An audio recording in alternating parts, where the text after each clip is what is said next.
guess I'm the last speaker before Ajit comes out and closes, so just between you guys and the reception.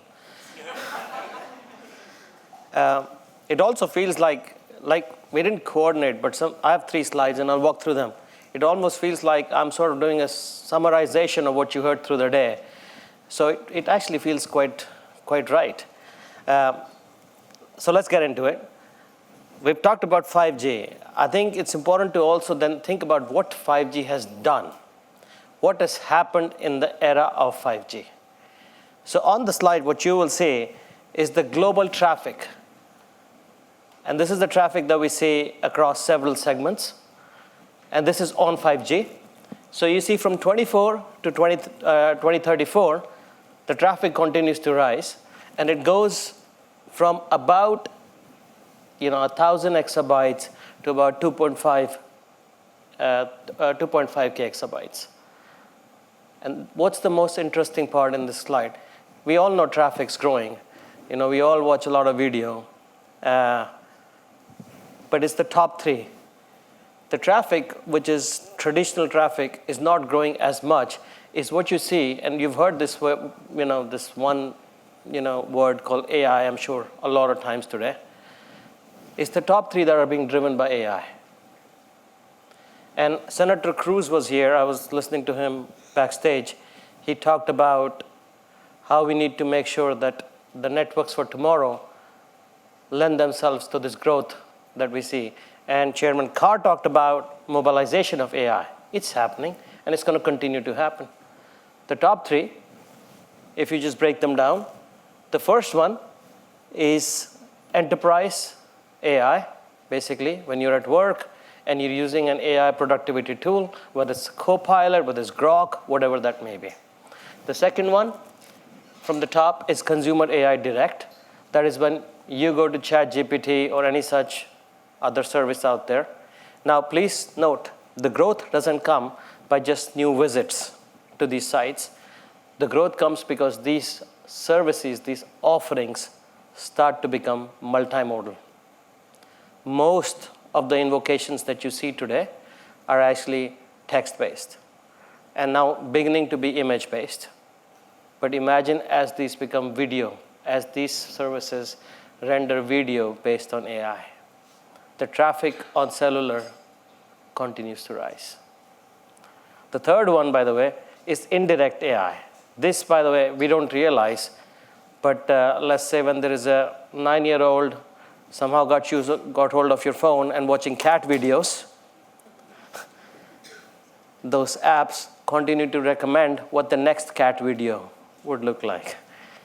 And there's a lot of traffic that gets generated. And cat video, of course, is not the most exciting part, but there's a lot of productivity traffic as part of that.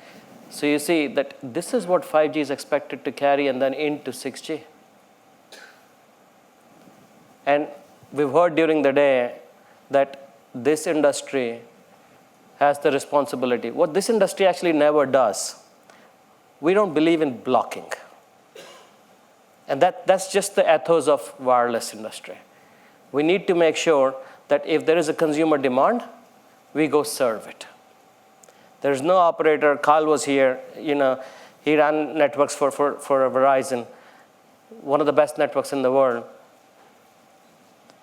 Does anybody there talk about, hey, the economics is not right, let's go block traffic? No. Let's find a way to make sure that we serve consumer and enterprise needs. That's how this industry works.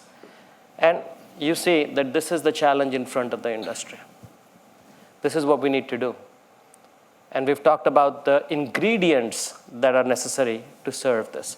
But this is now the traffic. Let's talk about, we also heard about private wireless. Let's talk about what else is happening with 5G. There's a few other things happening. We're using 5G for now a lot of OT use. And OT use was not captured in the last slide, by the way. Last slide was enterprise IT use, CIOs, as Carl talked about. Now we're talking about OT use. OT is essentially now examples. We look at airports. In the US, there is about 20,000 airports between large public serving airports and some private airports. Only a small fraction of those have 5G today. In the US, there are 360 commercial ports. A very small fraction are now connected with 5G. And finally, the number on the last block, where it's manufacturing, refineries, mines, that number in the US is 600,000. There are 600,000 such locations. And these are not consumer, oh, there's no call connection where I live or in my office. These are OT sites. OT meaning operational technology sites. Almost 20,000 airports, nearly 400 ports, and 600,000 manufacturing, refinery, mines, and such. This is what 5G is now slowly but surely connecting. And we have connected a few. We put some examples on the slides. Miami International Smart Airport. They've actually put IoT sensors and telematics across the airports. They want to make sure the jet bridge is there when the plane's about to come. They want to make sure the baggage belts are ready when the baggage is about to come out. The ticketing is connected. And they've actually 5G connected the whole airport. And you see the productivity, 90% increase in worker collaboration. By the way, when we do this private wireless, we have to think about why. Industrial Ethernet was mentioned. A lot of the sites on the right are connected through industrial Ethernet or Wi-Fi. But when you go 5G, what do you get? And it's very simple 3 parameters that you have to look out for. Productivity, efficiency, and safety. Can I do more with what I have? That means, can I be more productive when I put 5G on my site? Can I do the same with less? That means, can I be more efficient? And can I make sure that the workers on site are safe? Can I increase the safety quotient of the workers on the site? And those are the stats. Early times, of the numbers I gave you, less than 10% are connected today. But we start to see a very legitimate reason that the world of 5G has to go beyond consumer into enterprise and OT. What is important, by the way, is when a CIO of a factory floor decides to 5Gify their site, they need to see a return on investment. 75% of the sites that have been connected with private wireless and with an edge network see a return on investment starting to come through in the first year. 100% of them see it in the second year. So this is real, guys. This is the promise of 5G finally coming through. Now the tech is also coming through. I do want to talk about what is needed, by the way. And when we talk about the needs of the industry, there are 5 important ingredients. Everybody's talked about spectrum. Spectrum is critical. And Senator Cruz gave a very, very favorable position of where this administration is going to take spectrum in the US too. We have a promise to Senator Cruz as well. As Nokia and representing the technology industry, we will make the most of that spectrum. We will make sure that we will actually squeeze out every bit possible out of every hertz. That's a promise. And that leads me to the next one, which is sustainability. In 5G, which is the first network launched in the world, was 2019.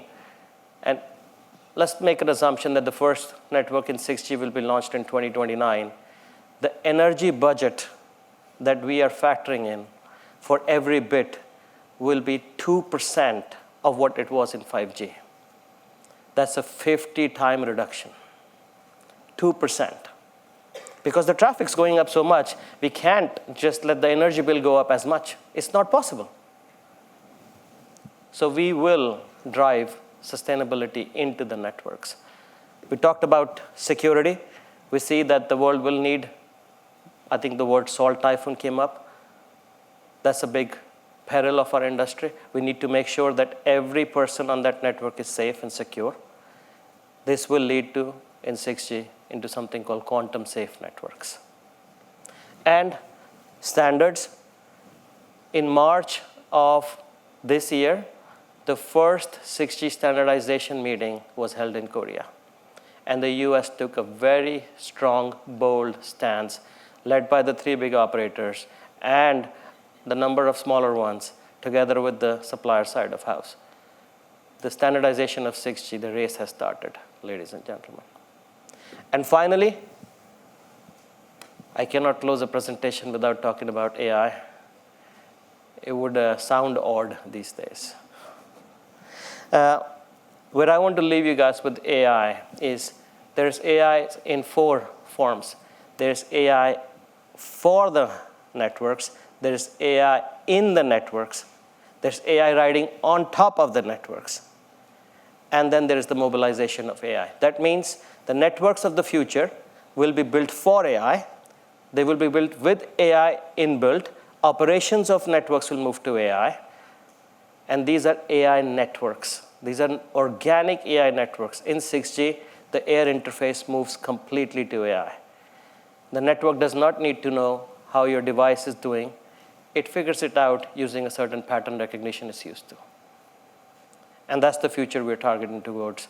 That's where we're talking about we will squeeze every bit out of the spectrum that would be offered to us. Thank you so much.